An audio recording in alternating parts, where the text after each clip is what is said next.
के लिए आज काफ़ी ख़राब दिन। इनफैक्ट आज एक ऐसा दिन जिसमें आप कुछ पिन पॉइंट नहीं कर सकते कि इस वजह से मार्केट गिर गया। इनफैक्ट आज शुरुआत से ही मार्केट ने लगातार एक के बाद एक रेड बार्स बनाए और कोई ग्रीन बार बना ही नहीं। तो काफ़ी जैसा मैं कह रहा हूँ ख़राब दिन आज मार्केट में।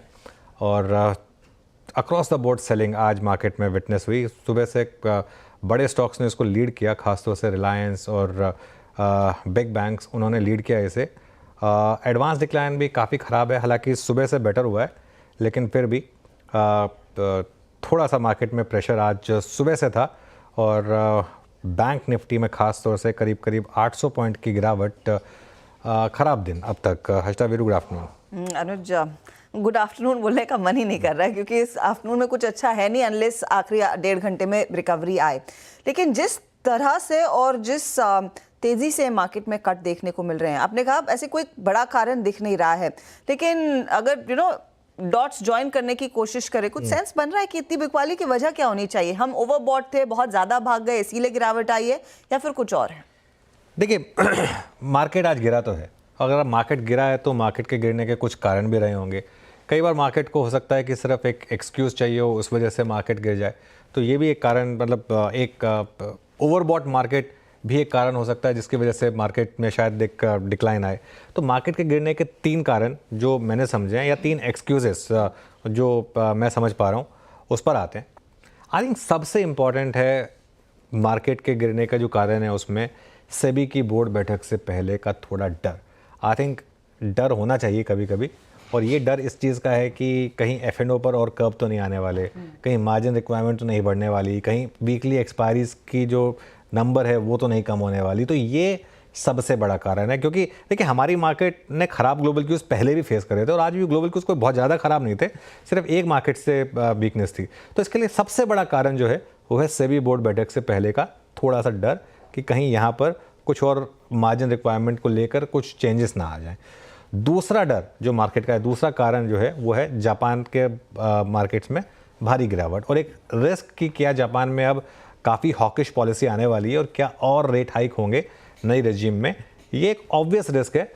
इसका हमारे ऊपर इतना इम्पैक्ट नहीं पड़ता क्योंकि हमारी मार्केट में वैसे ही कैरी ट्रेड का पैसा नहीं आया, तो इसके लिए इसका मार्केट पर कोई ज़्यादा खास इम्पैक्ट होना नहीं चाहिए। तीसरा रिस्क, आज चीन की मार्केट 10% ऊपर है। अब 10% चीन की मार्केट ऊपर है, ऑब्वियसली इसका कुछ इम्पैक्ट हमारे मेटल्स पर पड़ा है, तो उसकी वजह से मेटल्स ऊपर आए हैं। इसकी वजह से 2 खतरे ओपन हो रहे हैं कि क्या पहली बात तो चाइना में जाएगा पैसा, चाइना में काफ़ी पैसा गया नहीं है, और दूसरा अगर मेटल सर्च करेंगे, कमोडिटी सर्च करेंगे तो हमारे ऊपर क्या इन्फ्लेशन वापस आएगी, तो ये भी एक कारण हो सकता है। लेकिन फिर भी मैं ये कहूँगा कि जो नंबर 1 कारण है ना मार्केट के गिरने का, वो फर्स्ट कारण है। एक बार उसको वापस ले आइए, वो जो सेबी की बोर्ड बैठक है उससे पहले का एक्सक्यूज़ मी, थोड़ा सा डर मार्केट में क्लियरली बैठा हुआ है कि पता नहीं क्या आने वाला है। और कुछ कयास भी लगाए जा रहे हैं कि क्या 6 की एक्सपायरीज जो हैं वो 3 रह जाएंगी, क्या डेली जो एक्सपायरी हो रही थी वो थोड़ा सा हो जाएगी। प्लस मार्केट ओवरबॉट था, मार्केट को कोई ना कोई एक्सक्यूज़ चाहिए था, मार्केट को एक्सक्यूज़ मिल गया, इस वजह से भी गिर गया। तो बहाना मिल गया, बिकवाली आ गई। लेकिन सवाल अनुज यही है फिर आज के क्लोज के लिए, कंसिडरिंग आज शाम को सेबी की बोर्ड बैठक आएगी, उसके पहले आपको साफ ये रखना होगा कि हम पोजीशन कैरी करें नहीं कैरी करें। निफ्टी में अगर मंदी की हुई है, क्या उसे एक्सटेंड करके अगले दिन के लिए ले जाए, या फिर आज जो भी कमाया है शॉर्ट करके भी उसको आज के आज निपटाना है? देखिए शॉर्ट्स को तो कैरी कभी नहीं करना चाहिए मार्केट में, इस मार्केट में, क्योंकि मार्केट का ट्रेंड अभी भी बड़ा पॉजिटिव है। पहली बात तो हम 25,950 के नीचे ट्रेड कर रहे हैं, तो अब तक अगर आपका ट्रेलिंग स्टॉप नहीं लगाया और यहाँ पर बंद हो गए तो शायद वो आपको ट्रिगर हो जाएगा ट्रेलिंग स्टॉप लॉस। फिर भी आपने एक अच्छी स्विंग मार्केट की एंजॉय करी होगी। अगर आप 25,750 के नीचे बंद हो गए, आजकल वो है 25,824, अगर आप 25,750 के नीचे बंद हो गए तो ट्रेंड बदल जाएगा मार्केट का। तब मैं कहूँगा कि फिर मार्केट का टेक्सचर बदलेगा, बाय ऑन डिप से सेल ऑन रैली का, नियर टर्म टेक्सचर मार्केट का। जब तक आप 25,750 के ऊपर हैं तब तक ट्रेंड पॉजिटिव है, और अगर बाई चांस आप 25,950 के ऊपर बंद हुए, अगर 25,950 के ऊपर अगर आप बंद हुए तो फिर मैं कहूँगा कि ट्रेंड फिर भी इंटैक्ट है। तो 25,750 और 25,950 बेसिकली ये 2 लेवल हो गए। ये थोड़ा सा गलत लिख दिया इसको, हाँ अब ठीक हुआ। 25,950 के ऊपर अगर आप बंद हो गए तो ट्रेंड ठीक है, 25,750 के नीचे बंद हो गए हर्षदा, तो ट्रेंड जो है आपका वो ख़राब हो जाएगा। ये बेसिकली मार्केट के लिए अब ये अगले 200 पॉइंट काफ़ी क्रूशल है। मतलब 100 पॉइंट नीचे या 100 पॉइंट ऊपर, उसका पूरा गेम है अब। जहाँ तक बैंक निफ्टी की बात है, बैंक निफ्टी की वो स्विंग खत्म हो गई।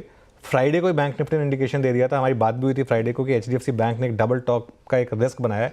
500 पॉइंट उस दिन बैंक निफ्टी गिरा था, आज 400 पॉइंट, आज 800 पॉइंट और गिर गया। तो जितना कमाया, 3000 पॉइंट कमाए, उसमें से करीब करीब आपने 1400 पॉइंट 2 दिन में दे दिए वापस। तो ये एक क्लियरली बैंक निफ्टी की स्विंग अब वो खत्म हो गई है। अब 52,500 पर अगला सपोर्ट है और उसके बाद 52,000, ये भी स्क्रीन पर दिख सकता है अगर आप 52,500 के नीचे स्लिप होने लगे तो इसके लिए। तो ये एक इस समय बैंक निफ्टी पर अप्रोच रहेगी, लेकिन इसमें कोई डाउट नहीं है कि अब तक जो वन वे तेज़ी चली आ रही थी उस पर ब्रेक लग गया है। इवन निफ्टी में भी, बैंक निफ्टी में भी, क्योंकि बहुत टाइम के बाद मार्केट ने ना सिर्फ पिछले डे के लो को तोड़ा है बल्कि वायलेंटली तोड़ा है। और आज के केस में तो हमने एक्सपायरी वाले डे के जो लो था, थर्सडे का लो, उसको भी काफ़ी वायलेंटली तोड़ा है, जो 25,998 पर था। लेकिन अनुज, हम मंदी में अभी भी नहीं आए हैं, अभी भी हम उस ट्रेंडिंग तेजी वाले मार्केट में हैं और एक करेक्शन देखा है। मैं एक चीज़ नोट करूंगा, आज अगर सेबी की बोर्ड मीट में कोई बहुत ज़्यादा नेगेटिव नहीं आता है और ग्लोबल क्यूज अगर ठीक ठाक रहे, मंडे को अगर उसके बाद मार्केट नहीं टिक पाया तो मंदी की ट्रेड ओपन होगी। मंडे से पहले मंदी की ट्रेड नहीं ओपन हो रही। मंदी की ट्रेड अगर ओपन होगी तो सिर्फ मंडे को ही होगी। वीकेंड, सॉरी मंडे बार बार निकल रहा है मेरे मुंह से, कल होगी।